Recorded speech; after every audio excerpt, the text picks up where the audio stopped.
Ma'am Viniana, itong anak ninyo nga si Ma'am Jovelyn, ilang taon na po ba siya? 38 na po, sir. Okay. Kailan po kayo, ma'am, last na nag-usap, ma'am? Bali, ano na, sir? Apat na araw na, sir. So 4 days na wala na kayong communication. So bago po, ma'am, naputol yung inyong communication, ano po ba yung mga sinasabi niya regarding sa kalagayan niya doon bilang OFW, ma'am? Ano, sir, nung una, mga August siguro, bari sinampal siya. Kasi nagpaalam na yata siya na gusto na niyang umuwi. Kaso, sir, hindi siya pinapayagan. Ano daw yung reason, ma'am, bakit na hindi siya pinapayagan? Naghahanap ako ng kapalit. Sabi niya, hindi ko na ho kaya trabaho, mama, kasi parang pinahihirapan ako. Tapos, nung isang araw, kumbaga, kasalanan ng mga bata, sa kanya binubuntod, piniliuhan daw siya. Okay, so bali, ma'am, ang trabaho niya doon sa Qatar, based sa kanyang contract, is ano ba? Parang ang house helper? Opo. Tapos, dinadagdagan pa nga pinapalaga siya sa mga anak? Opo. Okay, so bali... At saka, sir, may nasisira siyang gamit, kinakaltas po sa kanya. Okay. So, ayan Mayroong washing post na binayaran niya, isang oven toaster. Basta marami pa akong iba, sir. So, bali, ma'am, si Ma'am Jovelyn ba first time niya na maging OFW nga ma-deploy doon abroad? Hindi po. Pangalawang balik na po niya, sir. So, sa itong pangalawang balik niya, same pa rin ba yung kanyang agency? Iba po. Ay, ibang agency to. Pero yung sa amo, Opo. ma'am, bago na naman yung amo niya kung yun pa rin. Ano po, sir? Unang amo niya, sir, yung ina nung nakaraan. Unang first timer sila. Ngayon, yung bumalik siya, yung yung anak. Okay, so isang pamilya lang. May sinabi po ba sa inyo si Ma'am Jovelyn kung may nararamdaman siyang sakit or mga meron po ba? Mayroon po. Magandang hapon po sa inyo, Ma'am Joanna. Hi, good afternoon po, sir. Ma'am Joanna, aware po ba Po. kayo sa kalagayan ni Ma'am Jovelyn dun sa Qatar? Yes po, recently po nakatanggap kami ng email from OWA Cares na regarding dito sa status ni Jovelyn. And agad-agad naman po nag-take action po kami. And ang sa pagkakaalam ko yesterday na yung naghingi ako po ng update sa Qatar, nakikipag-coordinate naman po sa employer, sa MWO. Okay. So, yung update po namin today, nakausap ko din po yung Qatar ngayon. Yung worker po is dadalhin ni employer sa Sunday pa po sa MWO office. Ang nag-handle po ng taga-MWO Qatar, si Ma'am Weng po. Based po sa inyong coordination, ma'am, with the MWO and para dun sa Qatar, mga kailan po ba, ma'am, yung ma-rescue to si Ma'am Jovelyn? Kailan siya ma-pull out dun sa kanyang amo at malagay muna temporary sa shelter and then para mapauwi dito sa Pilipinas? Ang sabi po kasi sa akin, Sunday po. Kasi since Friday ngayon, Friday tsaka Saturday, wala po silang pasok. Walang pasok ang MWO. Kaya Sunday po ang naging usapan ni employer tsaka ng MWO. Ano daw, ma'am, reason, ma'am, bakit walang pasok yung MWO pag Friday, ma'am, and Saturday? Parang yan po yung ata yung nila, pinaka-day off po nila. Kasi Friday po. Wala Okay. po yung government po. Wala po silang pasok. Well, pag government mo, sa pagkala mo, kahit dati yung sa DFA, ma'am, it's 24/7 pag may mga emergency cases. But nevertheless, sige, mamaya po, ma'am, i-confirm po natin Sige po, opo. sa OWA kung ano. Pero yung binigay nilang date sa inyo is Sunday. Opo, Sunday po. Kay Ma'am Weng po. Si Ma'am Weng po yung nag-handle po ng case na yan. So regarding, ma'am, sa kanyang ticket, para pauwi po, isi-shoulder na po ng agency ninyo since end of contract na siya Yes po, pag end of contract po, si shoulder na po yan. ng inyong agency. Okay. So, ma'am, may nakausap nyo ba yung si Ma'am Jovelyn for the past few weeks? Hindi ko po siya nakakausap, hindi naman din po siya nagme-message sa akin regarding sa situation niya. Kaya nagulat na lang ako dun sa email sa amin ng OWA Cares na si Miss Jovelyn is nagre-request ng repatriation. Since tapos naman na yung contract niya, madali na lang po natin ma-pull out si worker, sir. Okay. Attorney. So, bali, ma'am, kailan po ba actually na-finish tong contract niya, ma'am? Ano po yung petsa based on sa contract? September 2025 po. September 18, okay. Nung September 18 ba, ma'am, nag-reach out kayo sa kay Ma'am Jovelyn kasi end of contract na siya? Hindi po kasi yung mga worker kasi, ito si Jovelyn kasi sir, balik na siya sa employer niya. Mataas po yung sahod niya. Tanong po namin, ma'am, so bali, ma'am, hindi niyo na-monitor na di ba nung September 18 end of contract na siya. So I mean on the Yes part of the po. agency, kasi syempre di ba sabi niyo kayo magsushoulder ng mga ticket niya pa uwi. So definitely dapat nag-contact kayo sa kanya para malaman, tapos na pala contract mo, so uuwi ka na. So magko-coordinate kayo sa kanya. Pero wala, ma'am, hindi niyo na-monitor yan. Hindi po. Okay. So nalaman ninyo nga may problem na ngayon si Ma'am Jovelyn through OWA pa. Yes po. Okay, so meaning kung Kasi hindi pa... nag-request po yung kapatid. Ang kapatid po niya yung nag-request ng Kaya exactly, ma'am. So repatriation. bali yung gusto namin point out dito, na on the part of the agency, ma'am, nga dapat may monitoring kayo sa mga dinideploy ng OFW, especially Yes po, may kayo nga monitoring nagsabi kami na... every 3 months po ang monitoring po namin. Pero ma'am, dapat na mo monitor yung end of contract na kayo mismo nagsabi September 18. And then kakasabi nyo lang din sa amin na kayo mag-shoulder ng ticket. But it would defeat the purpose, ma'am, pag hindi kayo nag-reach out sa kanya. How can you know na papauwi na siya? Paano yung logistics, yung arrangement if you did not even reach out? September 18 pa pala na end of contract. Baka ma'am, kung nung nag-reach out kayo nung September 18 pa ma'am sa kanya, baka ma'am hindi naabot sa punto na papagalitan siya ng employer niya, sasaktan siya or anything.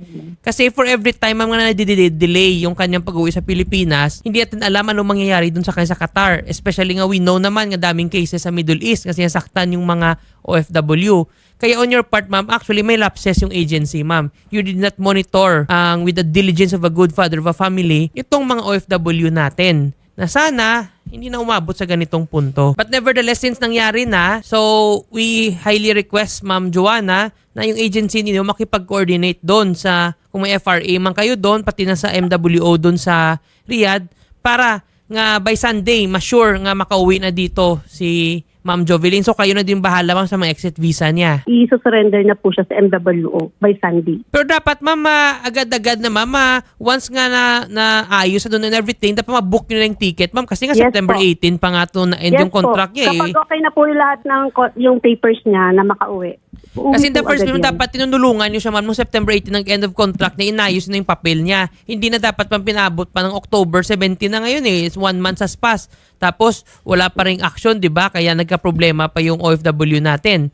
Pero sige, ma'am, mag-coordinate kayo ng maigi, ma'am, sa OWA at ma-rescue siya, ma'am, dapat. Kasi, ma'am, pag hindi ito ma-rescue yung OFW, pag kung ano mangyari sa kanya dyan, ma'am, mayayari din yung inyong agency. Marirevoke yung license Opo. nyo pag magsampa ng kaso tong pamilya laban po sa inyong agency. Nga hindi nyo man ang tinulungan Okay po. pala yung OFW, hindi kayo nag-monitor ng maigi. Diba? So, ayan po, Ma'am Joanna. Sana po magawa niyo agad ng action to. Thank you, Ma'am Joanna. Okay po, sir. Attorney Sherilyn, magandang hapon po. Magandang hapon po, Atty. Jetro MK Rio. Isa namang OFW, ma'am, na minamaltrato doon sa Qatar naman this time. Nag-end of contract na pala nung September 18, ngunit hindi pala nag-coordinate yung agency sa ating OFW. Nalaman lang nila, ma'am, na may problem yung OFW dahil pa sa OWA. Kaya maraming salamat, ma'am, sa OWA sa mabilis din yung aksyon. Actually, totoo yan, Atty. Jetro, nakikinig ako kanina pa. Tinatawagan nga namin yung agency na yan, hindi nga po yan sumasagot sa amin. So kaya lang nyo nalaman yung tungkol po sa update dahil meron silang access po doon sa aming e-cares. Kasi yung mga trained PRAs po ay pinapasok din namin sa system para doon na rin po sila nag-update sa amin. Ilang beses po namin tinawagan sila, no? So actually, etong efforts na to na nireport nila sa inyo, effort po ito mismo ng, of course, ng OWA Central Office po at ng OWA Qatar. We are the one who coordinated para po magkaroon po ng update yung tungkol po kay Jubilee de la Cruz. No? Hindi po nila to efforts. Dapat nga po, Atty. Jetro, tama po kayo eh. September 18 patapos yung kontrata, dapat automatic po yan, pinauwi na po nila yan. And then, kahit kami mismo, hindi sinasagot yan. And then, ang nagtrabaho po nito ay yung ating OWA Qatar, no? Si Well of Los Berninda Tumaliwan.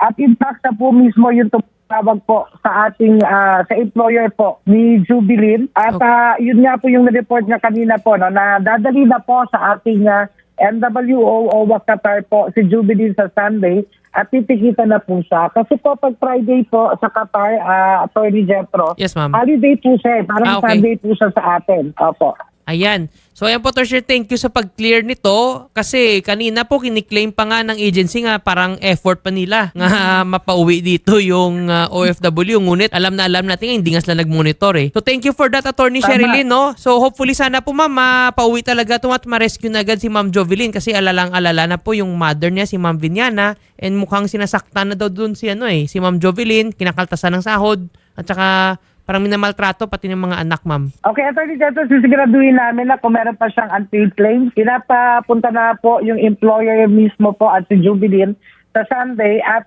titikita na to. So we will update your staff po, hopefully po by next week po, no? Talaga pupupukin po natin na matikita na po siya kagad. Ayan. And then makapiling na po siya ng kanyang pamilya, hopefully by next week po. We will do our best po.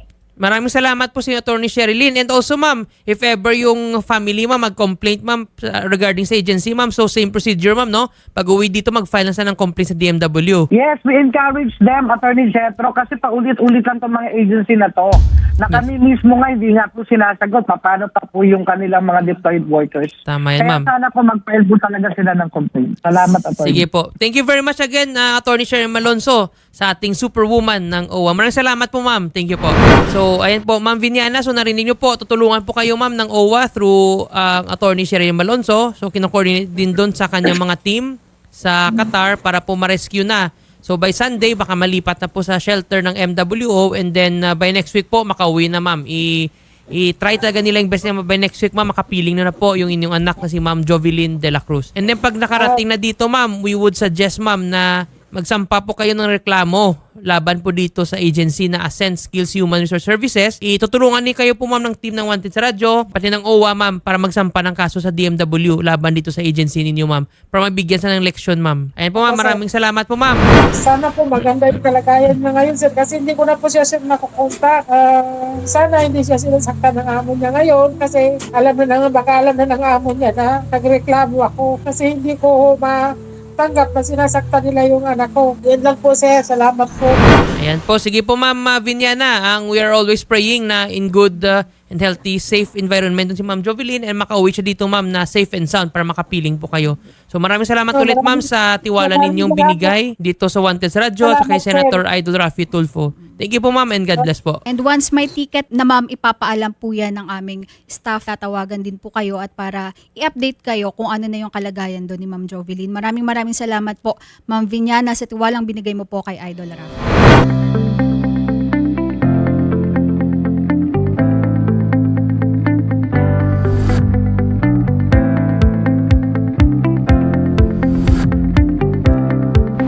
Ma'am, ano po ang nararamdaman nyo ngayon na inaantay na lang po natin at ilang minuto na lang po makikita na po kayo ng inyong anak? Masaya ako na nakauwi siya ng ligtas at hindi na rin ako nangangamba na mayroong mangyayari sa kanya doon.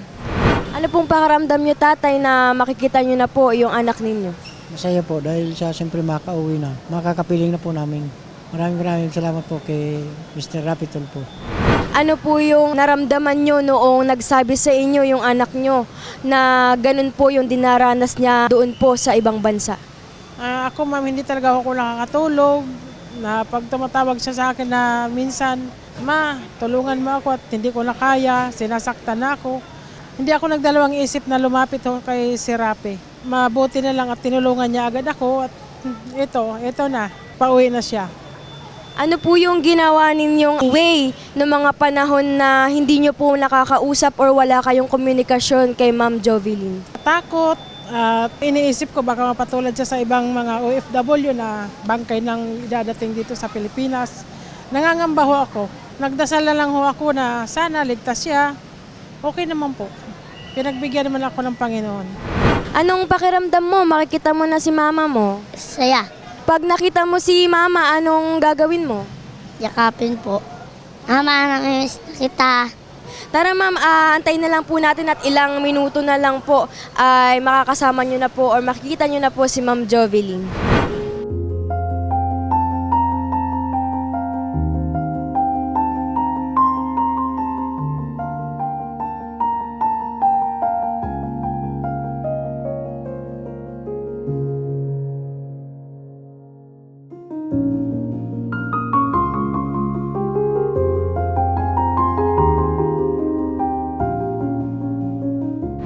Ma'am, ano pong pakiramdam ninyo na ngayon po ay nagkita-kita na po kayo ng iyong magulang at inyong anak?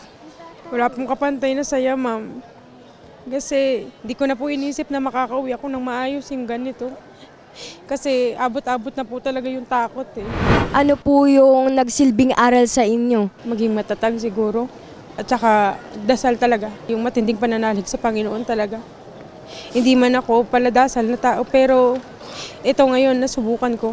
Bawat dasal, bawat napapapanatag niya yung loob ko. Pagka nakakausap ko yung nanay ko, natakot na lang talaga ako nung hindi niya na binigay yung telepono. Na wala na ako kahit mga anak ko, buwan ko nang hindi nakakausap. pinagpasa Diyos ko na lang lahat. Sabi ko, tatag lang ng loob, palagi lang magdasal.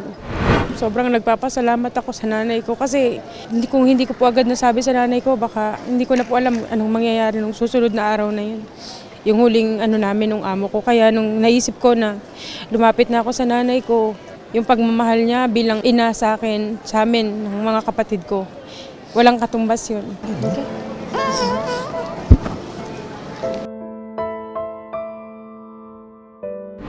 Tutulungan namin kayo dun, ma'am, sa pagpa-file sa DMW kung mapagdesisyonan nyo na sila ay kasuhan or filean ng kaso. Sige po.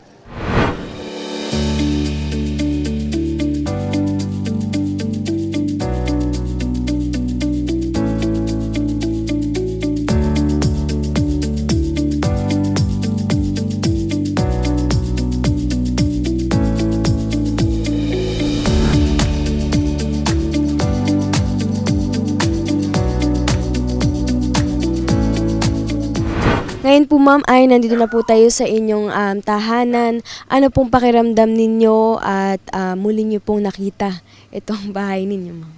Sobrang saya, ma'am, na yung pakiramdam na buo na pamilya ko. Magkakasama na kami.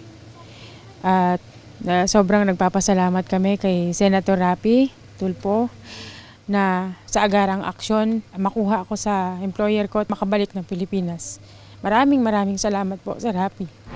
Maraming salamat po na natulungan mo ang aking anak para makauwi sa Pilipinas. Salamat po. Maraming salamat. Maraming salamat po. God bless po.